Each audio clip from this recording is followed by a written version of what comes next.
¿Sí? Listo. ¿Estamos grabando? Bien. Buenos días. Vamos a continuar con las clases del programa que tenemos asignado. Estamos entrando en la unidad 11, que es integración regional y el modelo comunitario europeo. Voy a hacer una aclaración.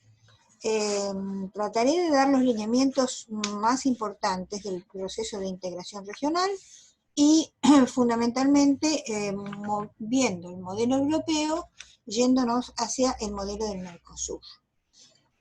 Esto es muy importante de tenerlo en cuenta porque el proceso de integración de Mercosur en este momento está pasando por una situación muy peculiar, pero de todas maneras tenemos que tener en claro qué significa una integración regional. La bibliografía que hemos tomado es la bibliografía de Ramón Tamames, que es la economía en el siglo XXI. En el capítulo 21, en el capítulo que se titula Formas y ventajas de la integración, y después hay una parte donde habla de la integración latinoamericana de la LAL al Mercosur, de la LALC al Mercosur. Pero para analizar el tema de Mercosur, ya ha habido algunas consultas sobre el tema de Mercosur, de quienes ya lo están elaborando, les dije que tengan en cuenta a la página oficial de Mercosur, donde tienen mucha información y donde ustedes pueden sacar ideas centrales del tema. Vamos al tema central, a la teoría de la integración. ¿Qué significa una integración regional? Y cuáles son los modelos de integración regional que conocemos. La integración regional es, como su propio nombre lo indica, tratar de que las distintas regiones, ya sea de un país, caso anterior a la gran integración europea que fue la integración de Alemania, que se llevó alrededor de 1880 y algo, con von Bismarck, que era el primer ministro, los países tenían, los distintos estados de lo que hoy es la Alemania, tenían misma lengua, tenían mismas características, eran reinos, pequeños reinos, condados, ducados independientes, con uno más importante que era el del norte, el de Hamburgo, donde está situada la ciudad de Hamburgo, que es el puerto más importante de Alemania, y esta integración se logra que eliminar barreras arancelarias entre ellos y lograr que esos enormes cantidades de pequeños grupos, condados del sur, del norte, del centro, del este, del oeste, se unificaran en un solo territorio arancelario. ¿Qué queremos decir? Se sacan todas las barreras arancelarias que había para llevar los productos de un lado al otro de Alemania, de las distintas regiones, y se unifica el territorio y se convierte en un territorio aduanero total. O sea, no solamente se unifica la Alemania desde el punto de vista político, sino que también se conforma en un mercado regional entre todos ellos. ¿Qué significó esto? Bueno, un gran cambio en la economía interna de Alemania, porque ya la Alemania estaba totalmente identificada y se comerciaba libremente entre los distintos estados alemanes. Este primer, digamos que eso fue una unión aduanera. ¿Por qué unión aduanera? Porque sacaron las barreras arancelarias que existían entre ellos y convirtieron a toda la región, digamos, a todo el territorio alemán, en un solo mercado interno, pero para los productos que entraran, importaran de todas las regiones de Alemania, había aranceles comunes, o sea, había un arancel común. Esta fue una unión aduanera que se realizó en la última etapa del siglo XIX. O sea que antecedentes históricos bien claritos es el antecedente histórico de Alemania, la consolidación de Bismarck, y después que Alemania empieza a ser un estado muy, muy importante, fuerte desde el punto de vista económico y político en el concierto europeo de fines del siglo XIX y del siglo XX. Ahora, ¿qué significa esto de unificar mercados? Una cuestión que tenemos que entender.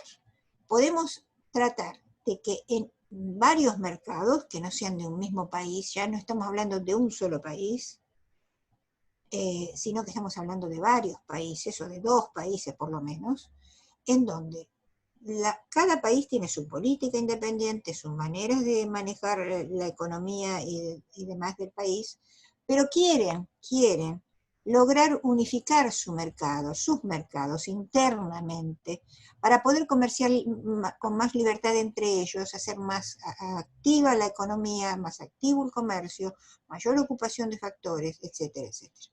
Entonces esto es lo que de esta manera se puede hacer una zona aduanera libre de aranceles, eso es una zona aduanera, o hacerlo entre dos países, por ejemplo, dos países en donde se liberan aranceles, se bajan aranceles de todos los productos o de algunos productos según sean los acuerdos, y entonces el comercio entre los países, la movilidad económica comercial de los países empieza a conformarse como un solo mercado.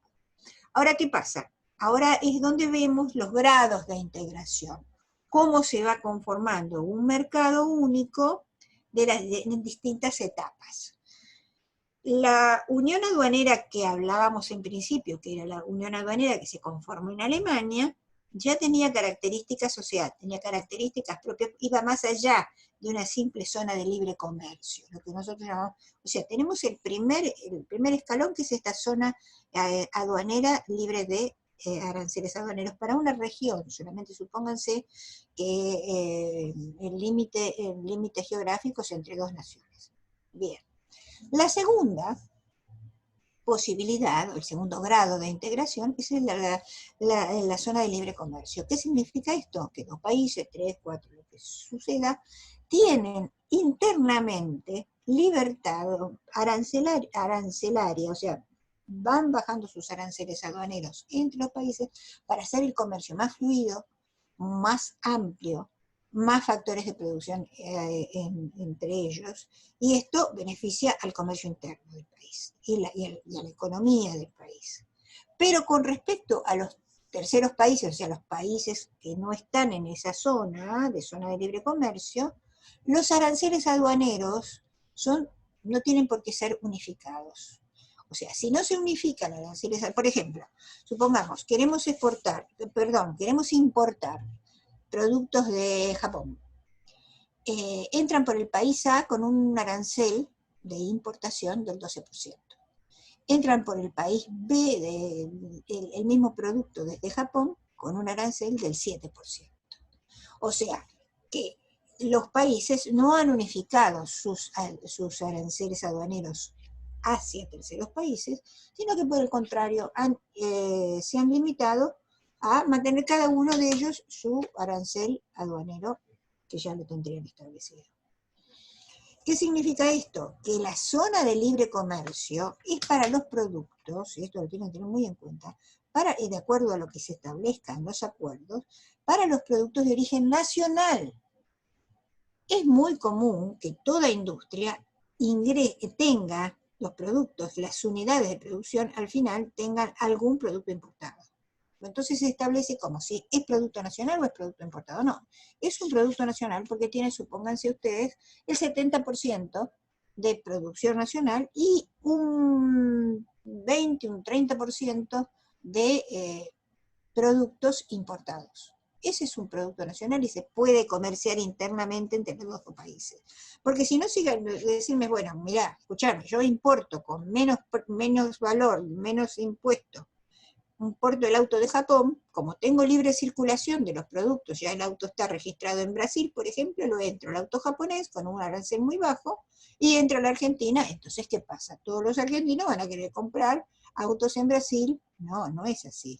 Lo que hay que hacer es el libre comercio, perdón, el libre comercio de los países, de los productos de origen nacional. Y eso se establece en los acuerdos de zona de libre comercio. Cuando avanzamos en la integración, al segundo grado de integración, o según sean los autores, el tercero sería grado de integración, hacemos la unión aduanera, que es el ejemplo que les di de Alemania. ¿En qué consiste esta unión aduanera? Que los aranceles externos comunes para todos los productos que vengan de terceros países sean iguales. O sea, si unificamos el arancel, da lo mismo que entre el producto importado del país A, del B o del C que está en el acuerdo. Muy bien. ya se está complejizando la cuestión, porque ya son productos que entran a todos los países, y puede, o sea, no solamente el producto final, sino imagínense ustedes los insumos importados para producir nuevos productos aquí. La industria del automotor, por ejemplo, las plantas, se produce, el producto es producto Mercosur, pero el producto Mercosur puede ser que tenga un insumo importado, o varios, o tecnología, que ha habido transferencia de tecnologías. Esto entonces va a conformar, de acuerdo a lo que se haya establecido, cuánto es de producto nacional y cuánto se permite, y el arancel externo va a ser igual en el país B, en el C y en el A. Entonces ahí tenemos una forma que es la de la unión aduanera. Ya lo explicamos esto. El tercer escalón, o cuarto según los autores, la tercera etapa de esta liberación arancelaria se da en lo que se dio en llamar mercado común. El ejemplo más reciente y absoluto que tenemos es el mercado común europeo, que hoy es la Unión Europea. Este mercado común, ¿qué significa? Que en el mercado común tenemos libre tránsito de factores, ya sea productos de la agricultura, productos agrícolas, o sea, recursos naturales, agricultura, minería, lo que fuere, recursos naturales, capital y trabajadores, capital y el trabajo, y las empresas que pueden estar gerenciándose en un lado o en el otro. Entonces hay una gran integración, ya no estamos hablando solamente de que tenemos aranceles acá, aranceles allá, que acá podemos entrar con un arancel único, allá no podemos entrar. Acá tenemos arancel único, tenemos baja de recursos, baja arancelaria entre todos los países que conforman este mercado, el arancel externo común, propio de una unión aduanera, y además libre tránsito de factores de la producción. Entonces, cuando vos tenés libre tránsito de factores, quiere decir de que el ciudadano de un país X puede ir a hacer la cosecha o el trabajo, o si está apto para hacerlo, en otro país, que no es su territorio, y ya no va con el carácter de extranjero, sino que va con carácter de perteneciente al mercado común. Es importantísimo, es un proceso muy grande de reconversión de las industrias, de la producción. Es un proceso en que todos los países deben estar muy de acuerdo para lograr esta simbiosis, digamos, de mercados, para poder llevar adelante una expansión de la economía general de todos los países. Piensen un poco en la Unión Europea actual. Esa Unión Europea fue durante muchos años un mercado común.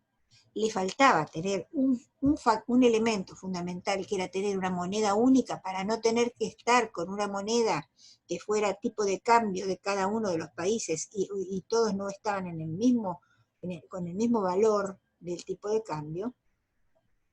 Y ese era un problema, era un escollo.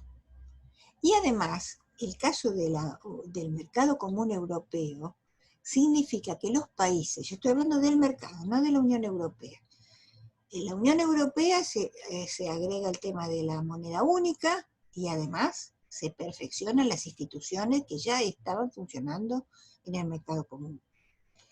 Todos los países que integran un mercado común hacen un poco de renunciamiento a su propia soberanía. ¿Por qué? Porque al tener un mercado común, tenés instituciones comunes que están sobre las instituciones nacionales. Por empezar, hay que entender que hay que modificar las constituciones. ¿Por qué? Porque cada país tiene que aceptar que va a haber normas establecidas o emanadas de las instituciones de la organización del mercado común, que van a ser impuestas en el territorio de cada uno de los países. Estas normas van a ser obligatorias y que puede ser que estén en colisión Muchas veces sucedió y sucede, pero sucedió mucho al principio de la Organización del Mercado Común, con las normas del plexo normativo de cada uno de los países. Por lo tanto, hubo que modificar muchas legislaciones para que se adecuaran a ese acuerdo general que sostenía una legislación superior a la cual los países adherían, los países aceptaban. O sea, hubo modificaciones con respecto a las políticas y a las leyes de educación, a las leyes laborales, las leyes comerciales, la organización societaria, en fin, incluso en los propios instituciones que los países aceptan. O sea, los países aceptaron y resignaron soberanía. ¿En pos de qué? En pos de un mercado más amplio, de tener en cierta manera, una consolidación y una defensa común, y que venían de una guerra atroz. Y esa guerra atroz les hizo abrir los ojos y decirlo, si nos peleamos entre nosotros, lo único que logramos es desintegrarnos, es dejar de ser europeos, dejar de tener esa historia común que tenía Europa, porque tenía una historia de guerra, de invasión, de todo lo que ustedes saben, desde antes del Imperio Romano, pero que habían sido en muchas oportunidades países consolidados o regiones consolidadas. Y eso está grabado en la historia y en el sentimiento de los pueblos. Entonces era esta cuestión, después de que, por ejemplo, Alemania y Francia, uno había invadido la otra, habían hecho destrozos espantosos. Italia lo había hecho con los demás países, con Grecia, por ejemplo. Inglaterra se había defendido con viento y favor, pero todo lo que pudo tirarle a Alemania y después desarmar Berlín y destruir Berlín también lo había hecho. O sea, las guerras son horrorosas, y esta guerra fue horrorosa. ¿Y qué les quedó después